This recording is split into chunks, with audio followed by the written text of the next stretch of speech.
They found a rusted bike at the bottom of a river and solved a 20-year disappearance. The water was the color of rust and secrets. It swirled in lazy brown eddies around the thick rubber waders of the two men, their movements slow and deliberate as if wading through time itself. On the bank of the Serpent's Creek, a small crowd had gathered, a silent, morbid choir drawn by the flashing lights of the sheriff's department vehicles. It was late August, the air thick with the smell of damp earth and dying leaves, a scent that always seemed to cling to this forgotten stretch of water. For 20 years, the creek had held its breath. Today, it was finally exhaling.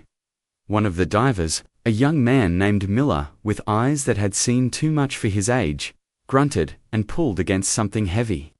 The water resisted, a muddy hand trying to keep what it owned. His partner, a grizzled veteran named Russo, steadied him, his hand on Miller's back. "Easy, kid," Russo mumbled, his voice a low rumble. "Let it give. Don't force it." The object broke the surface with a grotesque sucking sound, a gasp of metal and mud. It was a bicycle, or what was left of one. The frame was a skeleton of corroded iron, draped in long green tendrils of riverweed, like a forgotten corpse in a burial shroud. One wheel was missing entirely. The other was bent into a sickening, permanent grimace.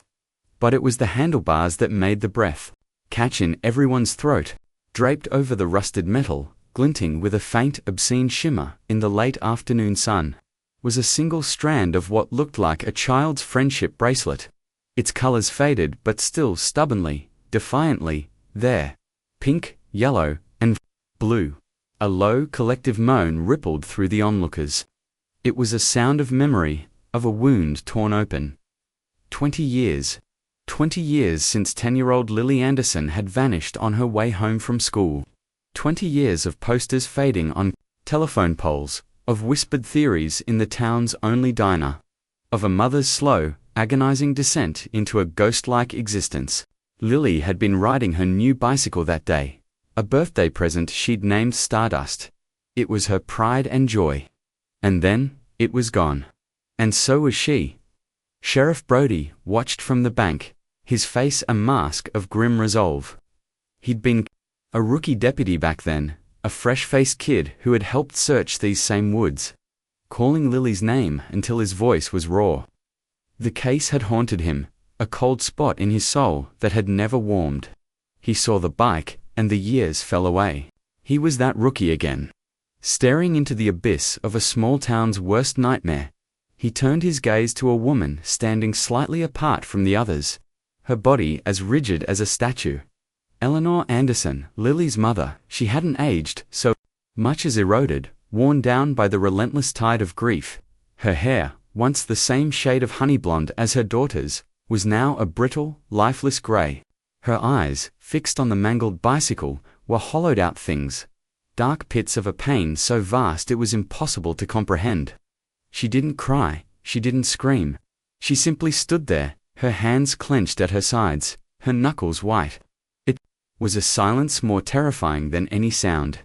"That's it," she whispered, her voice a dry rustle of leaves. "That's Stardust."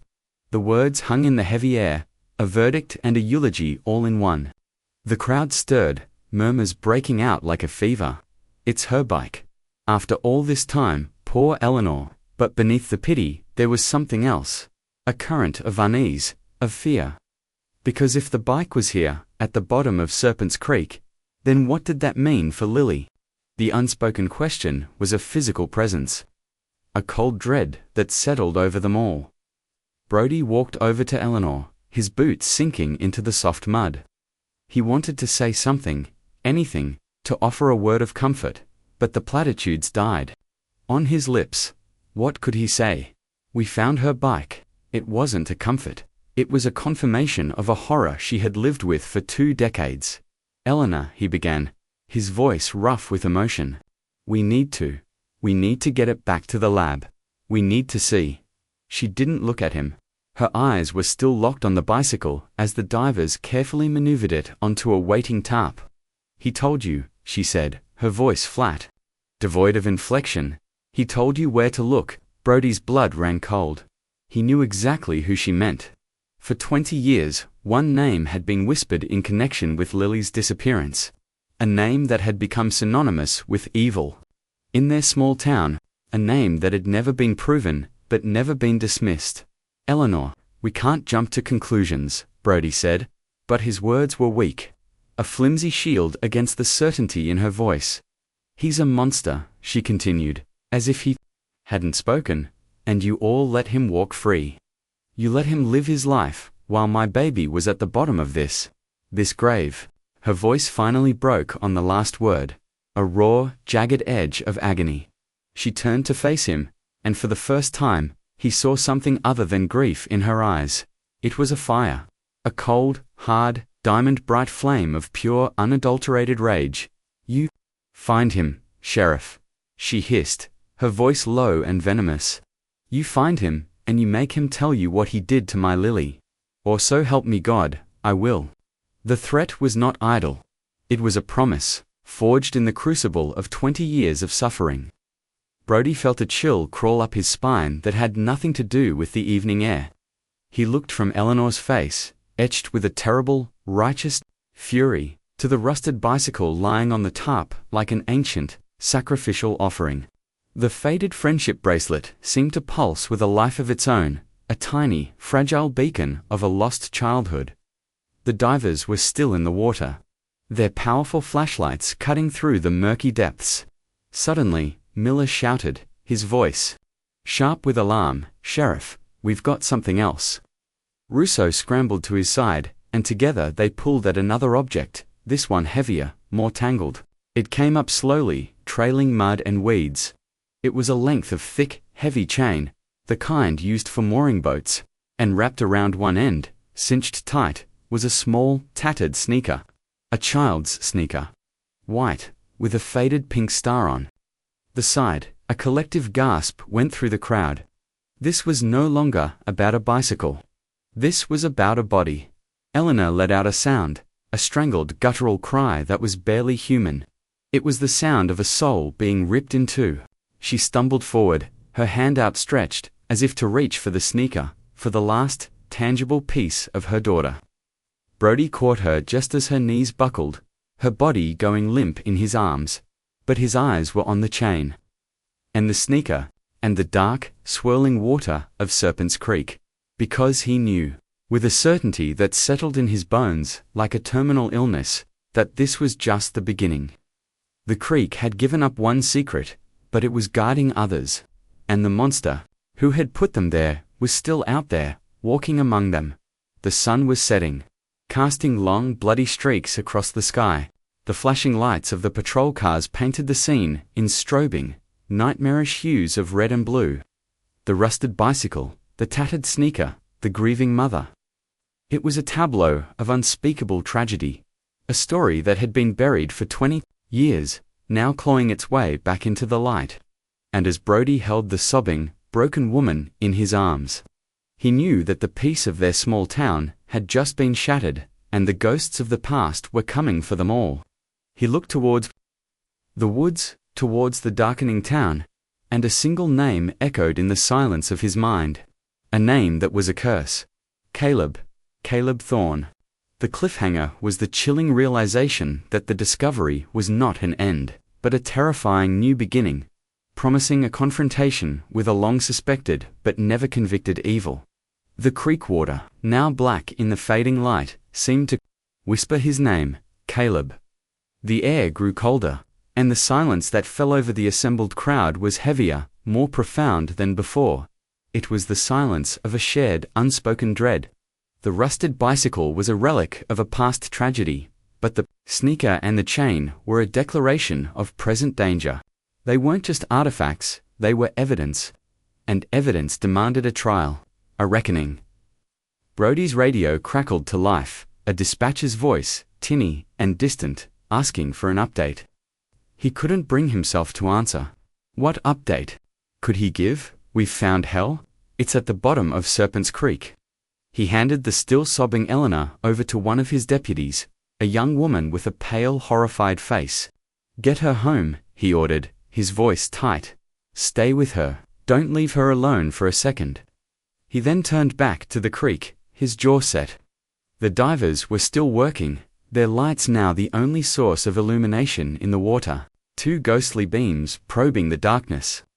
Miller's voice came again, strained. "Sheriff, there's more. It's a bag. A weighted duffel bag." The word weighted landed like a punch to the gut. Everyone knew what that meant. Brody felt a wave of nausea roll over him. He had seen too much death in his career, but the thought of what might be in that bag, of what had been festering in the dark water for 2 decades, was almost too much to bear. "Bring it up," he commanded, his voice hoarse. Carefully. The bag was heavy, waterlogged. It took both divers to haul it onto the bank. It was an old military-style duffel, made of thick, green canvas, now stained black with mud and decay. It was cinched at the top with a thick rope, and attached to the bottom was another length of heavy chain, identical to the one wrapped around the sneaker. It was a makeshift anchor, a tomb. The smell hit them first, a foul, putrid odor of decay and stagnant water that made several of the onlookers gag and turn away. Brody steeled himself, pulling on a pair of latex gloves. He took a knife from his belt, and, with a steady hand, sliced through the rope. The contents of the bag spilled out onto the tarp. It wasn't what he had expected. It wasn't a body. It was a collection of objects, each one more disturbing than the last. A child's lunchbox, dented and rusted, with a faded cartoon character on the front. A small leather-bound diary, its pages swollen and warped. The ink bled into illegible ghostly swirls. A handful of brightly colored plastic barrettes, shaped like butterflies and flowers. And at the very bottom of the bag, nestled in a bed of silt and riverstones, was a single, small, white bone, a human bone. A forensic anthropologist would have to confirm it, but Brody knew. He knew in his gut, with a sickening, visceral certainty. It was a piece of Lily Anderson, a piece of the little girl who had vanished into thin air on a sunny afternoon. 20 years ago, the monster hadn't just killed her, he had dismembered her. Thea had scattered her like trash, hiding the pieces of her in the dark, cold heart of the creek. The injustice of it was a physical blow, the sheer, calculated cruelty, to not only take a child's life, but to deny her family even the solace of a proper burial, to leave them in a limbo of not knowing for 2 decades. It was an act of pure, unadulterated sadism. Brody stood up, his body trembling with a rage so profound it was almost paralyzing. He looked at the small white bone, and he saw Lily. He saw her bright, innocent smile, a gap where a tooth was missing. He saw her riding her new bike, her blonde hair flying behind her. He saw her, and he saw the man who had done this to her. Caleb Thorne, he had to be sure. He needed more than a 20-year-old suspicion. He needed proof. And he had a feeling that the key to it all was lying right there, on the muddy tarp. The diary. He picked it up, handling it as if it were a sacred relic. It was a mess, the pages, fused together, the words a watery blur. But maybe, just maybe, something had survived. A name, a date, a single, damning word. "Get this to the lab," he said to one of his deputies, his voice barely a whisper. "Tell them, I want everything they've got. I want them to work all night. I want to know what's in this diary by morning." He turned and strode towards his car, his mind a whirlwind of grief and fury. The crowd parted for him, their faces a mixture of awe and fear. They saw the look in his eyes, the hard, unyielding set of his jaw. They knew that something had changed. The cold case had just become a hot war as he drove away. The image of the rusted bicycle, the tattered sneaker, and the small white bone was burned into his mind. They were not just clues, they were a cry for justice, a scream from the grave that had finally been heard. And Sheriff Brody was going to answer it. He was going to tear their quiet little town apart to find the truth. He was going to face the monster they had all allowed to live in their midst for far too long, and he was going to make him pay. The road ahead was dark, but for the first time in 20 years, there was a glimmer of light. A faint, terrible light, born of a rusted bicycle and a mother's undying rage. The hunt for Caleb Thorne had begun. This was the cliffhanger, the moment the cold case reignited into a blazing inferno, promising a story of secrets, betrayal, and a long-overdue reckoning. The quiet town of Harmony Creek was about to learn that some ghosts don't stay buried, and some monsters don't stay hidden forever. The discovery wasn't just about finding what was lost. It was about unleashing what had been suppressed. The shock was not just the rusted metal, but the rust on the town's own soul. Lily Anderson was sunshine. That's what everyone said. She was the gap-toothed, scraped-knee, honey-blonde whirlwind who knew the names of every dog in Harmony Creek and left a trail of dandelions and half-finished drawings wherever she went. In the summer of '03, the summer she turned 10, the world was her kingdom. Her castle was a tire swing hanging from the old oak behind her house. Her loyal subjects a collection of mismatched dolls and a perpetually patient golden retriever, named Barnaby. Her crown was a daisy chain, and her scepter was a fistful of crayons. The victim was not a faded photograph on a missing poster. She was the vibrant, beating heart of a world that had died with her. Her mother, Eleanor, was a woman who had once laughed from her belly, who grew the most coveted roses in the county, and who could silence a room with a single, perfectly arched eyebrow. Before Lily vanished, Eleanor was life itself. After, she became a portrait of absence, a study in how grief can hollow a person out from the inside, leaving only a fragile, paper-thin shell. Her love for Lily was a ferocious elemental force, and when Lily was taken, that love didn't die, it curdled. It became a hard, cold, patient thing. A black diamond of hatred, waiting for its moment to cut through the lies. The antagonist, Caleb Thorne, was the town's shadow. He lived in a dilapidated farmhouse on the edge of the woods, a place that seemed to slouch under the weight of its own decay.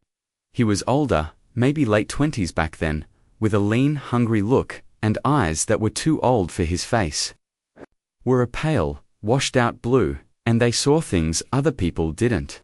He was a man of few words, but his silence was heavy, freighted with a quiet menace that made people cross the street to avoid him. He worked odd jobs, fixing engines and mending fences, his hands always stained with grease and dirt. He was a ghost at the edge of their vision, a convenient repository for their fears. When Lily disappeared, the town's suspicion fell on him like a shroud. He had no alibi. He'd been seen near the woods that day, but there was no evidence. No body, no confession, no weapon, just a collective shiver of revulsion, and a man who refused to speak in his own defense. He was questioned, relentlessly, by a younger, less jaded, Sheriff Brody. But Caleb Thorne was a black hole. He absorbed their questions, their accusations, their threats, and gave back nothing but a flat, unnerving stare. In the absence of proof, they had to let him go, but they never forgave him. He became a pariah, a living embodiment of their worst fears, a monster they had to tolerate because the law demanded it. He continued to live in that rotting farmhouse, a constant, silent reminder of their failure, of the little girl who never came home. The hidden witness was a boy named Marcus, who was 12 years old the summer Lily vanished. He was a quiet, observant kid, the kind who preferred the company of books to people. He lived 2 houses down from the Andersons, and he had a secret, hopeless crush on Lily. He would watch her from his bedroom window as she played in her yard, a bright, unattainable star.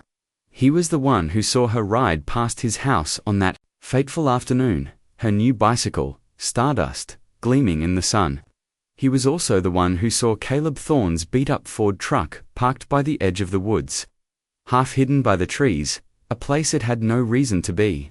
And he saw something else, something he had never told a soul, something he had buried so deep in his memory it had become a toxic, festering secret. He saw Lily, a few minutes after she'd ridden past, walking back from the direction of the woods.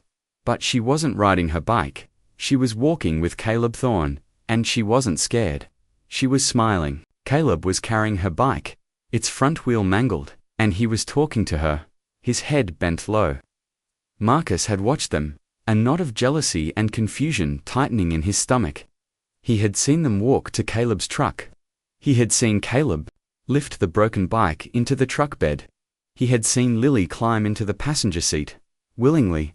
And then he had watched the truck drive away, deeper into the woods. He had told himself it was nothing. Caleb was just helping her. He was a mechanic, after all. He was probably just giving her and her broken bike a lift home. But then Lily never came home, and the whispers started in the search parties. And Marcus, paralyzed by a fear he couldn't name, a fear that telling what he saw would somehow make him responsible, had said nothing. His silence was a stone he had carried in his gut for 20 years. It had shaped him, twisted him into a man who was afraid of his own shadow. A man who lived a small, contained life, terrified of making a ripple.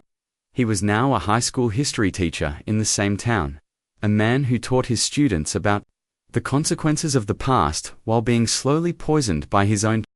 The broken pasts of these three souls were a tangled web of secrets and wounds.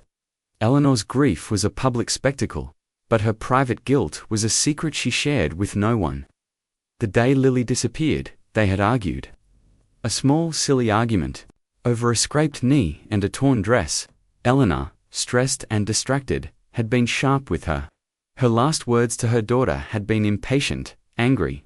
The memory was a shard of glass in her heart, a constant, agonizing reminder of a moment she could never take back. Caleb Thorne's past was a mystery, a collection of rumors and half-truths. He was an orphan, raised in a series of foster homes, each one worse than the last.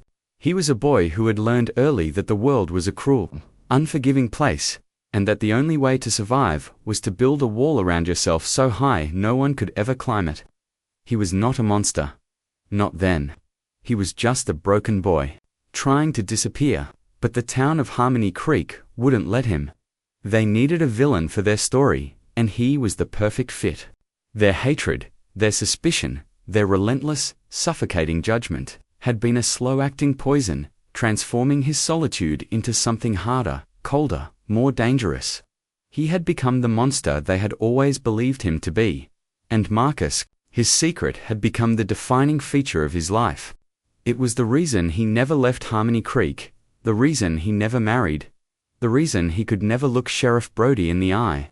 He was trapped in that moment, a 12-year-old boy at his bedroom window, watching a tragedy unfold and doing nothing. His guilt was a constant low-grade fever, a sickness of the soul that had stolen his future. The discovery of the bicycle was the spark that lit the fuse on this 20-year-old powder keg. For Eleanor, it was a call to arms, a chance to finally channel her grief into action, to turn her pain into a weapon. For Brody, it was a second chance, a shot at redemption, a way to finally silence the ghosts that had haunted his career. And, for Marcus, it was a death knell. The secret he had guarded for so long was about to be dragged into the light. And he knew, with a terrifying certainty, that it would destroy him.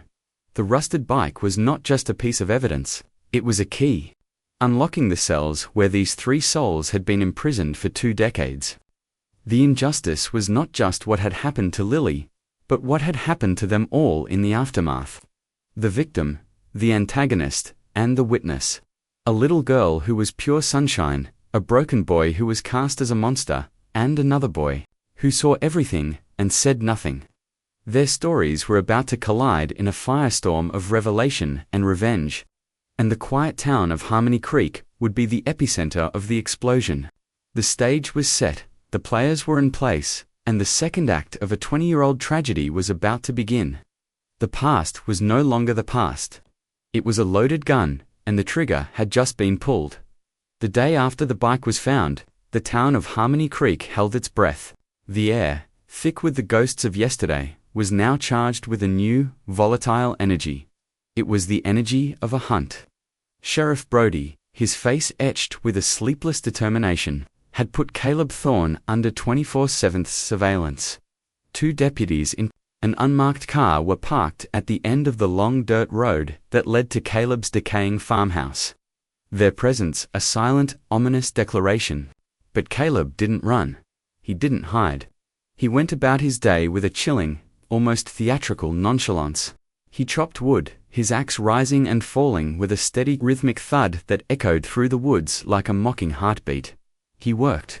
On the engine of his old truck, The same truck Marcus had seen all those years ago.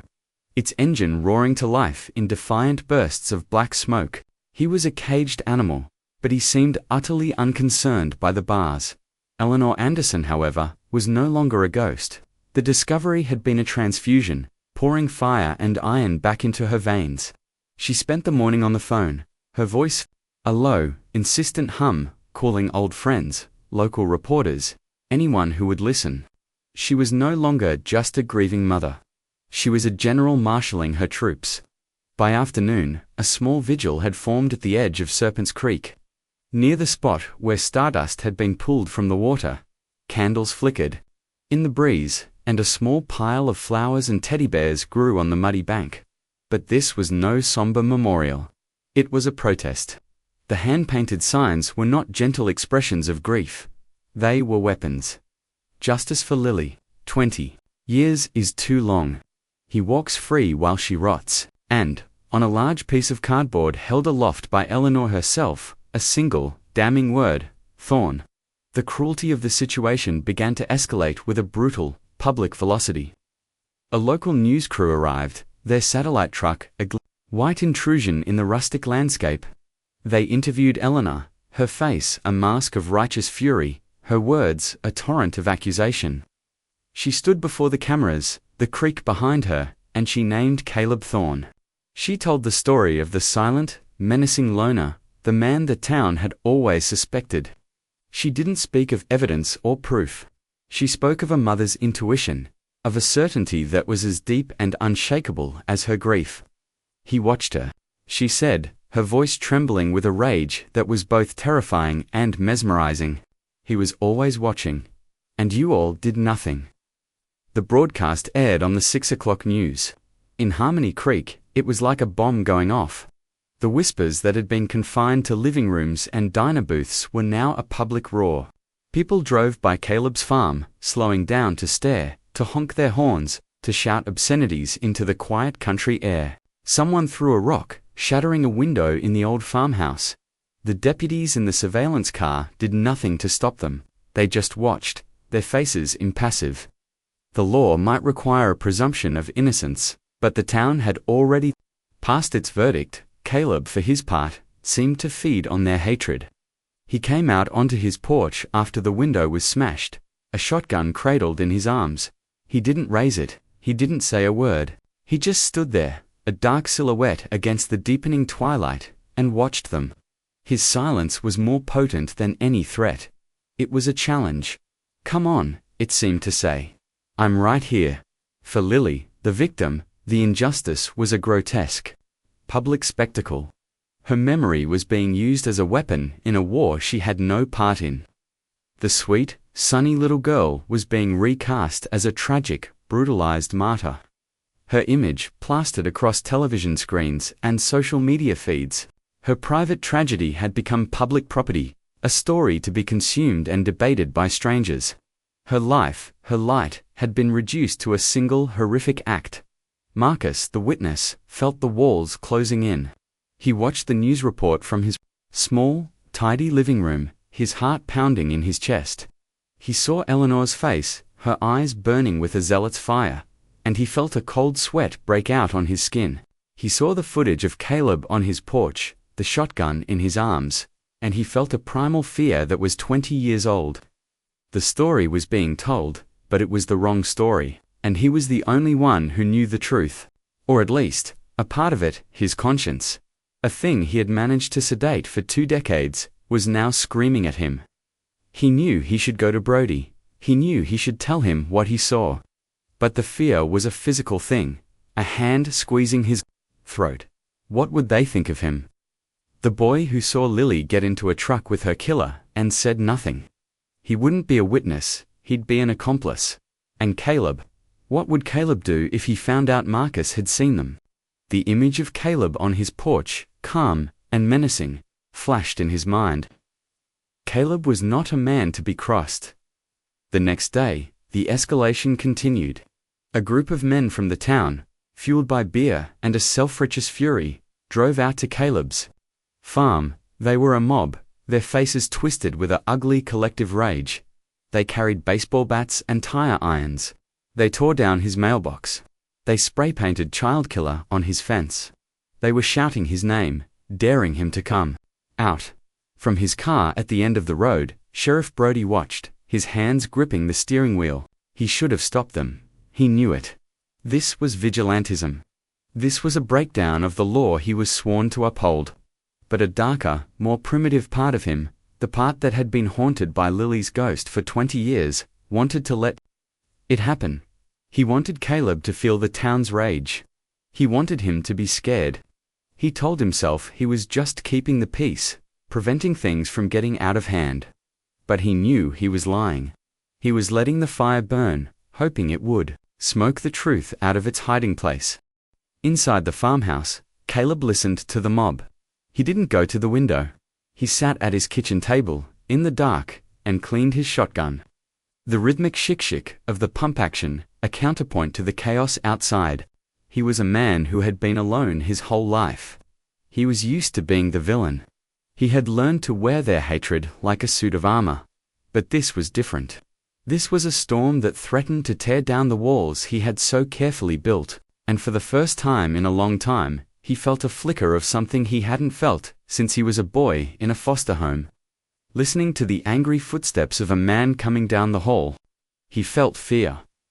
The betrayal for Lily was complete.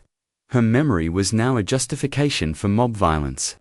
The town, in its quest for justice, was becoming as monstrous as the killer they believed they were hunting.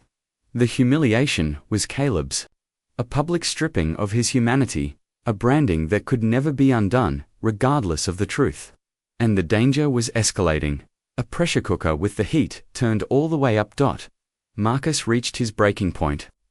That night, he drove to the sheriff's department, his hands shaking so badly he could barely grip the steering wheel. The building was a beacon of light in the dark town. He parked his car, his heart hammering against his ribs. He was going to do it. He was going to tell Brody everything. He was going to set the story straight, no matter the cost.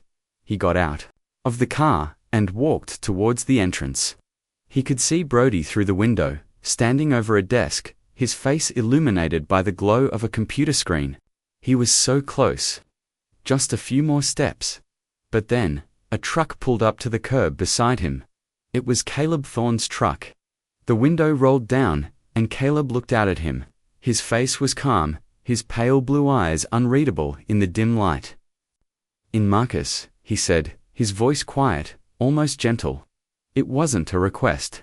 It was a command. Marcus froze, his blood turning to ice. Caleb knew, he didn't know how, but he knew. The fear he had been running from for 20 years had finally caught him. He looked from Caleb's face to the sheriff's department, the light, the safety, just a few feet away. But it felt like a million miles.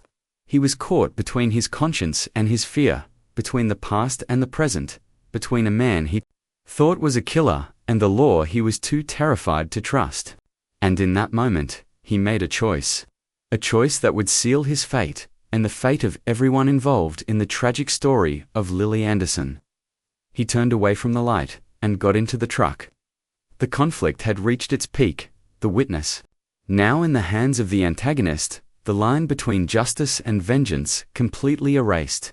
The town was baying for blood, and the real story was still a secret.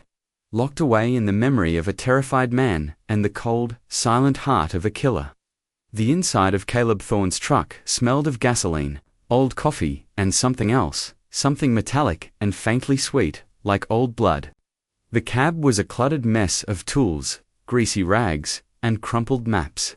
It was the din of a man who lived on the fringes, a man who was always ready to move on.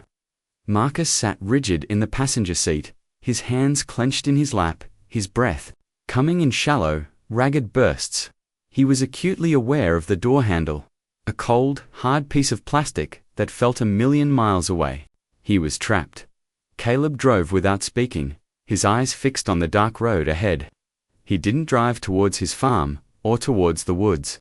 He drove through the center of town, past the darkened storefronts and the flickering streetlights. It was a slow, deliberate procession, a tour of the life Marcus had tried to build for himself, a life that was now crumbling to dust. "They're having fun, aren't they?"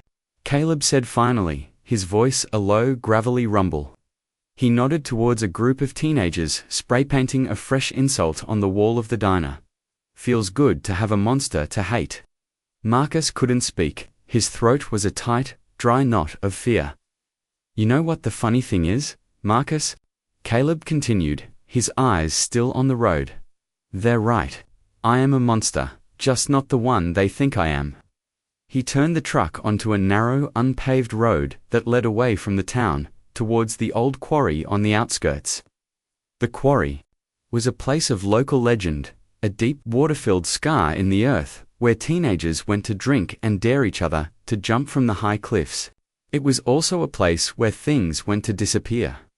Caleb pulled the truck to a stop at the edge of the cliff, the headlights cutting a swath through the darkness, illuminating a sheer drop into the black still water below.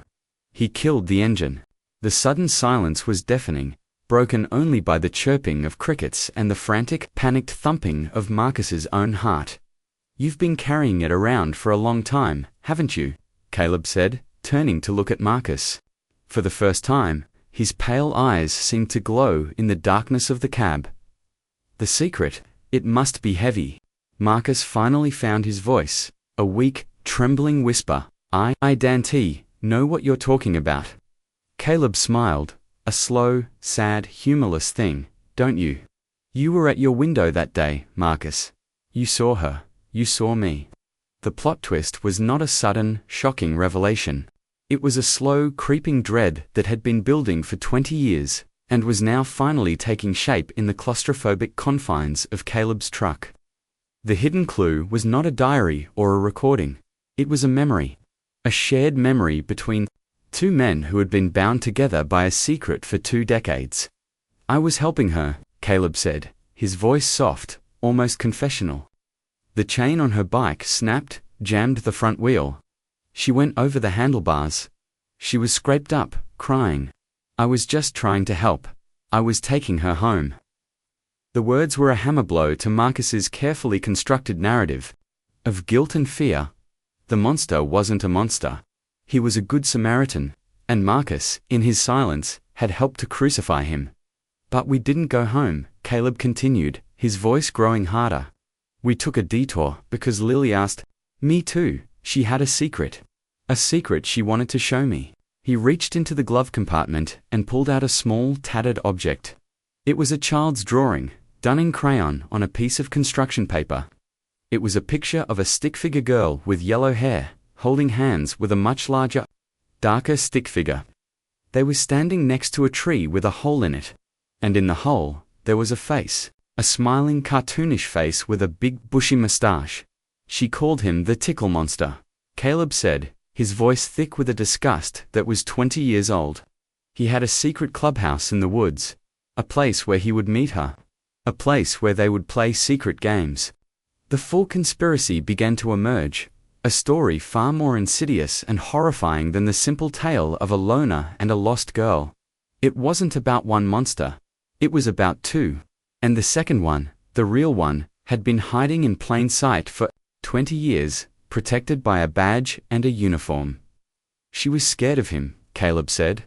"She told me he hurt her sometimes. She wanted me to make him stop. She was taking me to the clubhouse to show me, to prove it." He paused, his eyes distant, lost in the memory. "But he was there, waiting for us." The image was so vivid, it was as if Marcus was there. He could see it. Caleb and Lily, walking through the woods. The old hollowed-out oak tree, and a man, stepping out from behind it, a man with a mustache, a man the whole town trusted. "He had a gun, Marcus," Caleb said, his voice a raw whisper. "He saw me, he saw Lily, he knew she was telling me." He panicked. The story spilled out of Caleb then, a torrent of suppressed trauma. The confrontation, the argument, the man grabbing for Lily, Caleb trying to protect her, and then the gunshot. A single, deafening crack that had echoed through the woods and shattered 3 lives. "It was an accident," Caleb choked out, the words torn from him. "He didn't mean to shoot her. He was aiming for me, but she She stepped in front of me. The horror of it was absolute. Lily Anderson, the Sunshine Girl, hadn't been the victim of a sadistic predator. She had been the casualty of a desperate, panicked cover-up. She had died trying to protect the one person who had tried to help her. He would have killed me too, Caleb said, his voice flat, devoid of emotion. But I ran, and I didn't stop. And he did what he had to do to hide what he'd done. He used my truck. He took her bike, her things, and he sank them in the creek. He put her body somewhere else, somewhere no one would ever find it. And he let the whole town believe that I was the one who did it, because it was easy. Because I was the monster everyone already wanted me to be. The conspiracy was complete. The town's trusted protector was a child molester and a killer, and he had used the town's own prejudice to frame an innocent man, a man who had been living in a prison of fear and silence for 20 years. Why? Marcus whispered, his mind reeling. Why didn't you tell anyone? Caleb looked at him, his eyes filled with a weary, bottomless despair. Who would have believed me? The town freak versus the town hero. I had no proof, just my word against his. He would have buried me. The stakes had shifted. This was no longer about personal pain, about the grief of a mother or the guilt of a witness. This was about a public scandal, a rot at the very core of their community. The man they had trusted to protect them was the very source of their darkness. Who was it? Marcus asked, though he already knew the answer. He had seen the man 1,000 times. He had shaken his hand. He had voted for him. Caleb didn't have to say the name. He just looked at Marcus, and in his eyes, Marcus saw the reflection of his own dawning. Sickening realization. The man with the mustache. The man who was always so good with the kids. The man who had led the search for Lily. The man who had comforted her grieving mother. The man who was now, at this very moment, leading the charge to bring Caleb Thorne to justice. Sheriff Brody. The twist was a knife in the heart of the story, eviscerating everything that had come before it. The hero was the villain. The protector was the predator. The entire narrative of the last 20 years had been a lie, a carefully constructed fiction to hide an unthinkable truth. And now, the only two people who knew that truth were sitting in a truck at the edge of a cliff, with the whole town baying for the blood of the wrong man. The tension had reached its absolute peak. The question was no longer what had happened to Lily Anderson. The question was what were they going to do about it? How do you expose a monster when he's wearing a hero's uniform? How do you fight a lie when it has become the bedrock of your entire world? The quiet quarry, the still black water, held the silence of the grave. But the silence was about to be broken by a scream for a justice that was 20 years overdue. The cinematic payoff couldn't happen in a courtroom. The system was the enemy. The law was the weapon of the man who had broken it. Justice, if it was going to come, had to be public, raw, and undeniable. It had to be a spectacle, a moment of such shocking clarity that the town's carefully constructed reality would shatter like glass. Caleb started the truck. The roar of the engine was a declaration of war. He didn't look at Marcus. He didn't have to. They were no longer antagonist and witness. They were allies, bound by a terrible truth. There's one more secret, Caleb said, his voice a low, dangerous growl. His secret, the one he's more afraid of than anything. He drove back towards the town, but not to the sheriff's department. He drove to the one place that had become the epicenter of the town's grief and rage. The vigil at Serpent's Creek. It was late now, but the crowd was still there, larger than before, a sea of flickering candles and angry faces. The news crews were still there, their cameras capturing the raw emotion of the scene, and at the center of it all, standing on a makeshift stage, was Sheriff Brody. His face a mask of solemn authority. He was giving a speech, his voice booming through a set of portable speakers. He spoke of community, of closure, of the relentless pursuit of justice. He spoke of Lily, his voice thick with a counterfeit emotion that made Marcus's stomach turn. And he spoke of the monster who had lived among them for too long, promising that an arrest was imminent. He was the hero, basking in the glow of the town's adoration, a wolf in shepherd's clothing. Caleb parked the truck at the edge of the crowd, hidden in the shadows. He cut the engine. He buried her on his own property, Caleb said, his voice a tight whisper. Under the rose bushes his wife was so proud of the one thing no one would ever think to disturb. The detail was so specific, so obscene. It had the sickening ring of truth. Brody hadn't just hidden the body, he had hidden it in a place of beauty, a place of love, a constant private monument to his own depravity.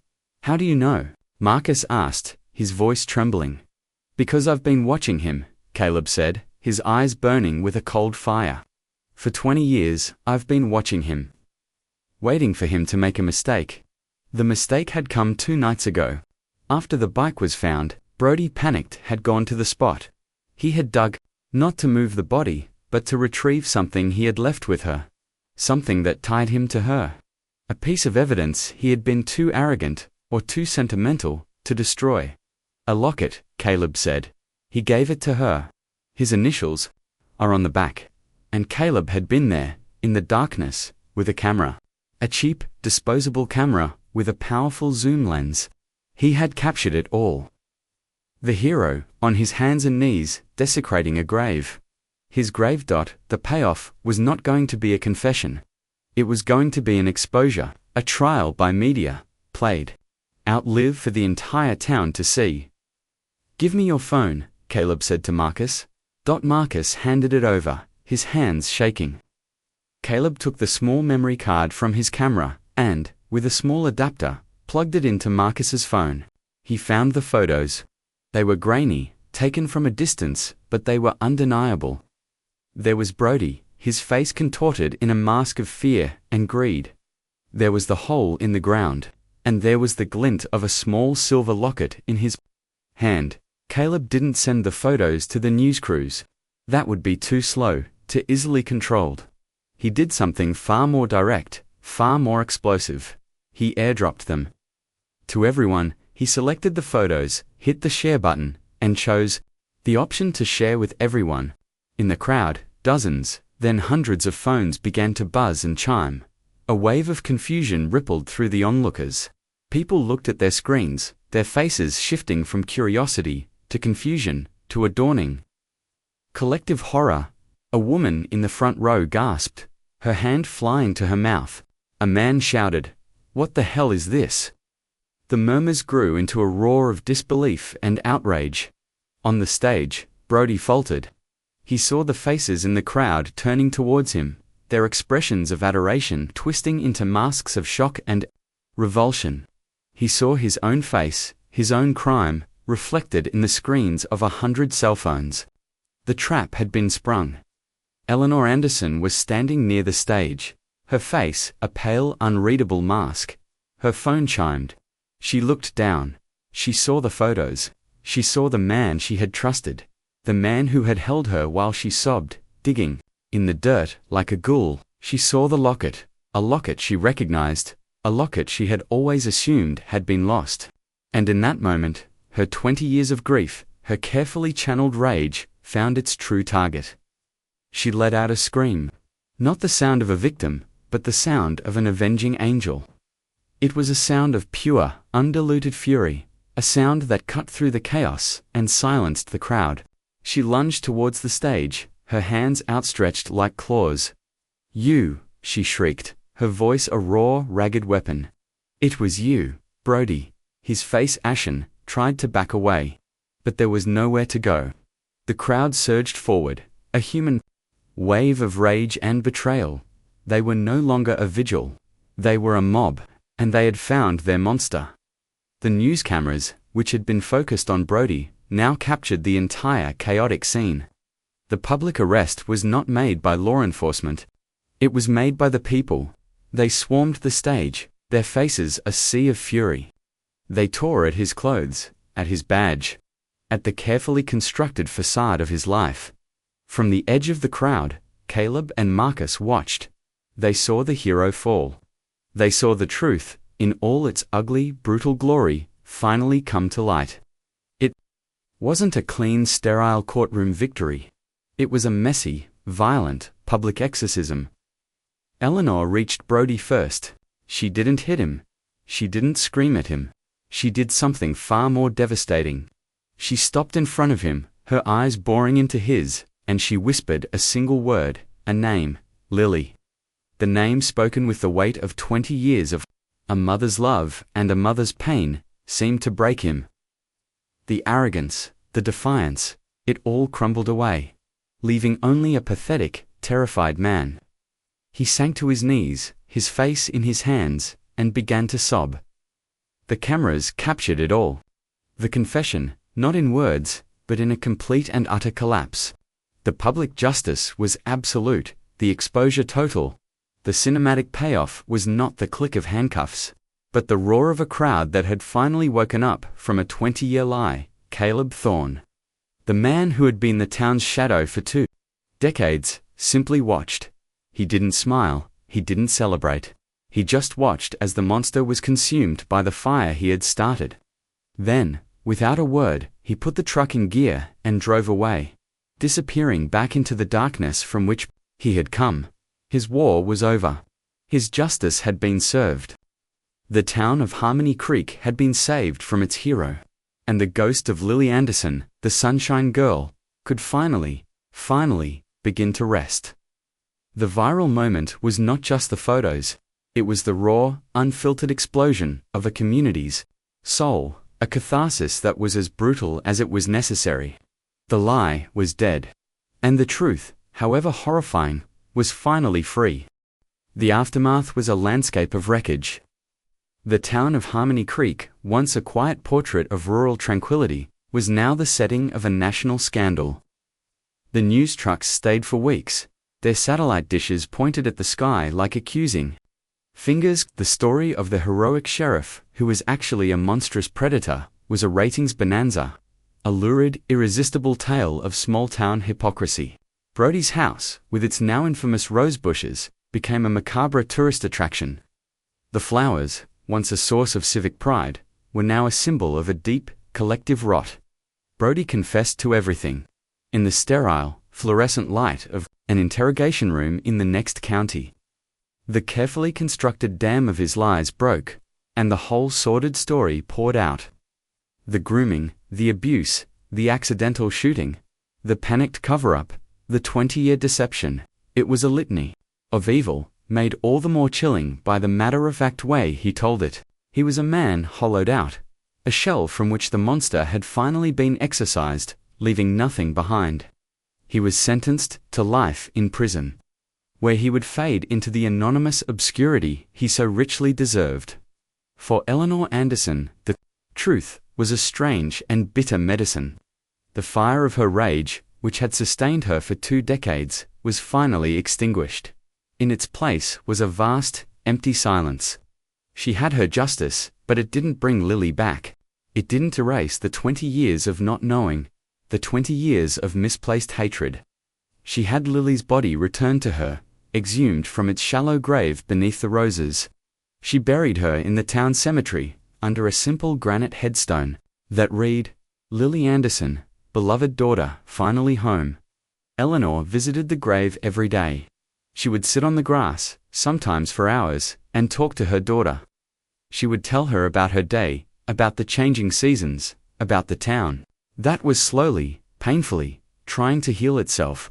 The sharp, jagged edges of her grief began to soften, worn smooth by the quiet ritual of remembrance.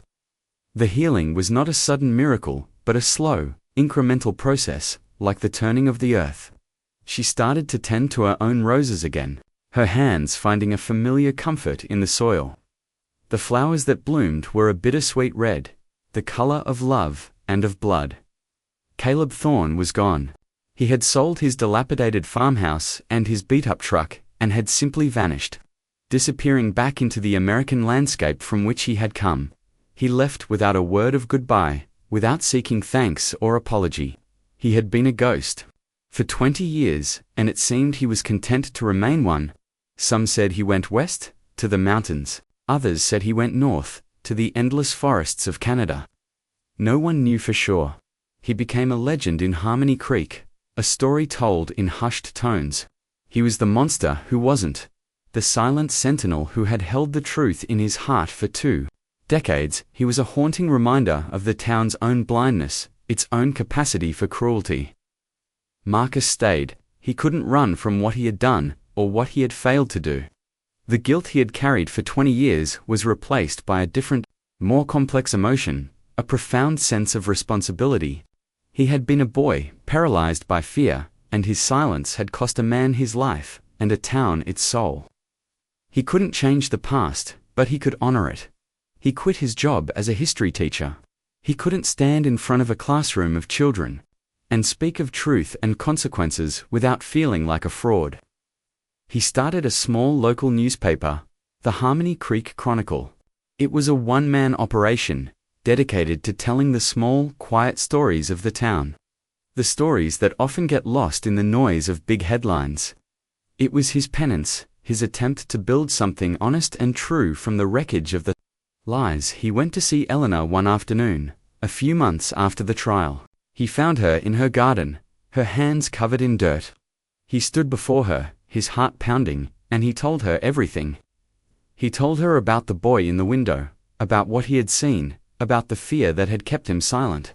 He didn't ask for forgiveness. He didn't deserve it. He just told her the truth. Eleanor listened without speaking, her face unreadable. When he was finished, she simply nodded. "You were just a boy," she said, her voice quiet.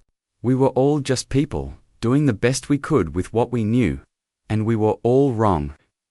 She turned back to her roses, and Marcus knew he was dismissed. It wasn't forgiveness. It wasn't absolution. But it was something. It was a recognition of a shared, human frailty. And for now, it was enough. The emotional aftermath was not a happy ending. It was a quiet, somber reflection on the cost of truth. The town of Harmony Creek would forever be marked by the story of Lily Anderson. The rusted bicycle, which was now housed in the small local museum, was a permanent, tragic reminder of a childhood lost and a community betrayed. It was a monument to the secrets that can fester beneath the surface of even the most peaceful-seeming places. Years later, an old dog-eared copy of a book arrived at the office of the Harmony Creek Chronicle. There was no return address. It was a collection of poems by a little-known author.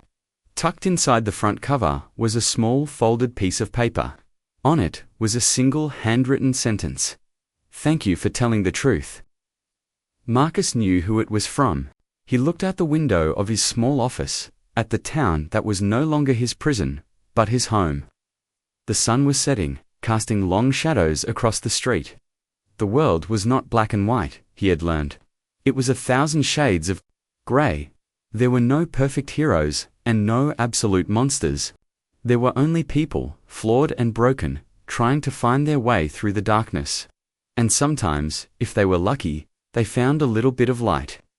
The story of Lily Anderson had been a tragedy, a story of unimaginable loss and unforgivable evil, but it had also been a story of a mother's love that would not die, of a silent man's patient vigil, and of a town that had been forced to look into its own heart and confront the darkness it found there. The emotional echo was not one of triumph, but of a deep, abiding sorrow. A haunting understanding that the price of justice is often paid in scars that never fully fade. The rusted bike at the bottom of the river had not just solved a mystery, it had unearthed a truth that was as painful and as necessary as life itself.